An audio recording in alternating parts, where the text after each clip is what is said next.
Welcome to Awaken, an educational, high vibrational, mystical, spiritual show. I'm your host, Danny. Let's get the fuck into it. Actually, come a little bit closer. There we go. For today's Smoke With Me, we are back with the Carta 2. Just got a new glass top because this is the 5th time I broke it. We are going for the record here, honey, okay? 5 times in less than 6 months. I love it. I don't love it, actually. It cost me money. We're gonna hit this Macberry Moonshine. It's an ABX Sativa hybrid. It is live resin, not rosin, because I have learned when I do rosin on this channel with this, it just hits me too hard. It hits me far too hard, and I need to be able to talk at least a little bit, bitches, okay? By the way, it's my day where I don't wear any fucking makeup, so I'm fucking gorgeous. I know that. Don't say shit if you don't agree, okay? If you see these pimples on my face, mind your business. Let's hit it. Now what? Oh God. Full transparency, I just coughed so hard I thought I was about to throw up. I didn't do it though. I did not throw up. I regulated. I did some self-regulating, some breathing exercises, but woo, bitch. Woo, that came out of nowhere. I was talking all that shit.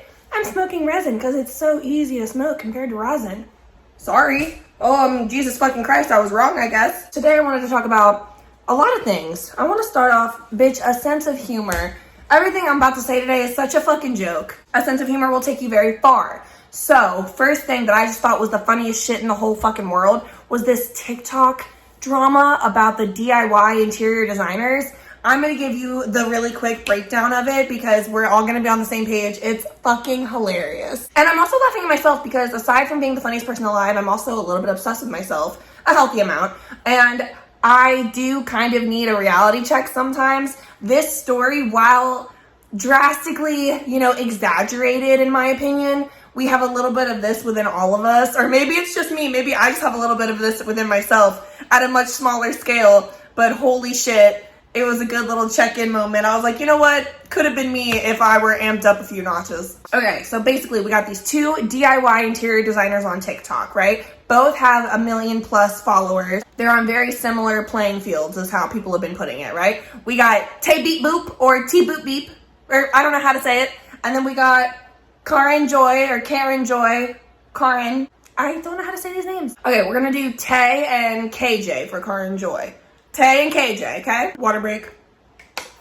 So I guess Tay right here, Tay is like the OG DIY interior designer, very funky, eclectic. So mind you, Tay and KJ had very similar, very kooky, out there interior design, right? So Tay kind of started it, I guess, but then KJ, who's very popular as well, is really inspired by Tay and gives her a lot of credit and even like supports her publicly and even bought one of her own wallpapers that she designed and sold. So Tay sells wallpaper. KJ bought it and put it in her house too and was tagged the people she bought it from and everything and has often credited Tay because she's very inspired by Tay. Basically what happened was Tay one day was salty and made a video about KJ saying that KJ was a copycat and stealing all of her ideas and shit like that for her home, and she gave receipts and examples play-by-play of her version and KJ's version, but she blocked KJ so KJ couldn't see anything Tay was doing.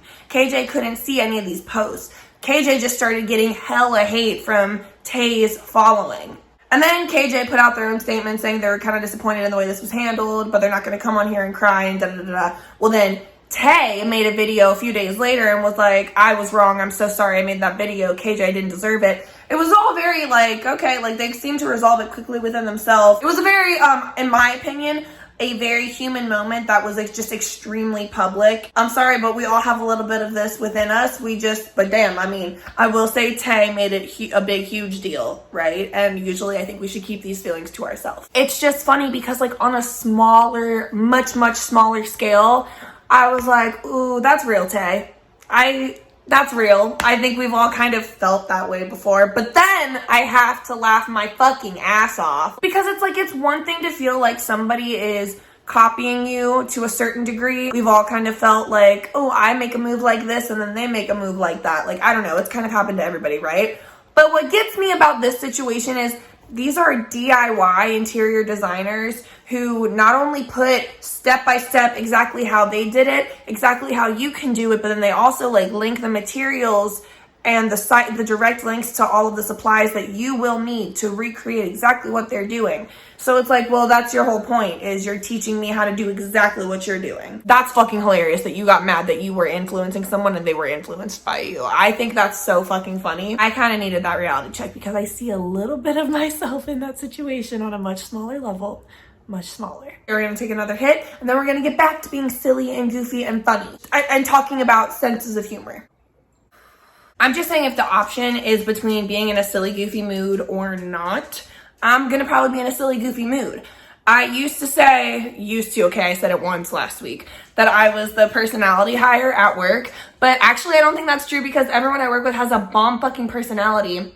And I'm good at what I do. I'm really knowledgeable about cannabis and I'm really good with the guests. Everyone I work with is fucking awesome. Shut the fuck up. There's been a lot of like tragedy and really serious, important, draining, emotional, taxing, very heavy conversations going around in my life recently. In every area of my life, I feel like there is something that really requires a lot of energy and attention. And there's a time and a place for that. I'm happy to give my time, energy, and attention to those situations. But then when I'm done with those situations, when I'm not addressing those at those moments, I need to be able to let it go so that I can be more present when I am talking about them and handling them, and give all of my energy and my best energy in those moments. But then also when I'm not in those moments, so I can like literally and honestly truly rest and recover and recuperate and get myself, do all the self-care and the things that I need to do so that I can still be a whole, healthy, functioning person and be able to be there for the people that need me to be there. Oh, God. And I personally have a very hard time shifting from like one vibe to another vibe. Like abrupt changes like that are really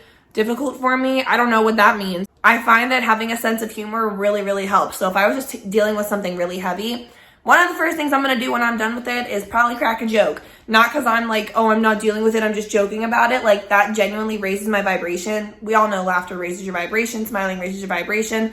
I have to do some dumb fucking shit to get myself back in a silly, goofy fucking mood. It can literally save you. And I heard, I don't remember where, god damn it, I'm just spitballing at this point, okay? We all know stress fucking kills you, and there's something about happier people and laughing a lot makes you live longer. I don't know all the science behind it, but also laughing kind of gives you abs a little bit. That might not be true. Pro tip, if you're in a funk, get yourself out of a funk by finding something that's fucking funny to you and watching it. I don't care if it's having Step Brothers in the background, or also Broad City is fucking hilarious. So is The Office, we all know this. Brittany Broski on in the background, or having like your favorite stand-up comedian on in the background. I know I keep saying in the background, but like I'm just talking, like sometimes I really, really do need to intentionally set the vibe. In the morning when I'm getting ready, when I'm doing my makeup, sometimes I'll just watch Brittany Broski and Trixie Mattel videos because they're funny together. So like I was saying in the beginning, it's way better to have a sense of humor, especially when you're like checking yourself and kind of like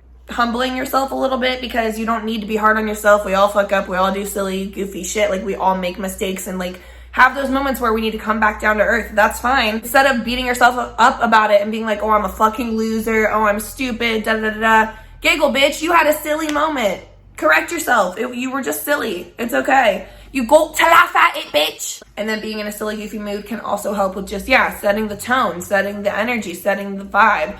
Again, I'm not saying deal with your problems with laughter, but once you're done dealing with your problems, make sure you laugh a little bit. It just raises your vibe. Trust me, laughing is like literally my favorite thing in the whole wide world to do. And I noticed that when I'm not laughing as much, I'm typically in a worse mental space, a worse headspace. When I am in a bad headspace, I will ask myself, one of the first things is like, have I laughed a lot recently? And if the answer is no, get to it, bitch. Get on her. There are just some things in life that aren't that fucking serious. And if they don't have to be serious, I'm not going to make it serious. I'm definitely going to push the boundary of how far can I not take this seriously? How far can I go to kind of just keep all of this lighthearted, crack some jokes, be funny? I am probably going to be the funniest one at the function. You're welcome. There's literally just so many fucking reasons to be worried and upset and anxious and take things so seriously. Our whole world, if we wanted to look at it that way, there's a lot of crazy bad shit going on. There's a lot of stuff that is concerning and sad and emotional, and I totally understand that. There's a time and a place for that. But because there's so much of that, bitch, I need to fucking laugh and self-regulate. I need it. I need joy in this world. So I'm going to make fun of dumb shit. I'm going to make everything a fucking joke. I am going to giggle as much much as I can and have as much fun as I can doing whatever little stupid task I have to do when I'm at work, when I'm doing grocery shopping, when I'm just hanging out with my dogs, when I'm hanging out with my husband, when I'm watching videos, like when I'm doing journaling, I'm still gonna have a sense of humor. Like, I need it, you guys. I need it. I'm gonna go because I'm actually pretty fucking high and I wanna stop talking now. It's time for me to go nonverbal, okay? Cut the cameras, I'm out of here.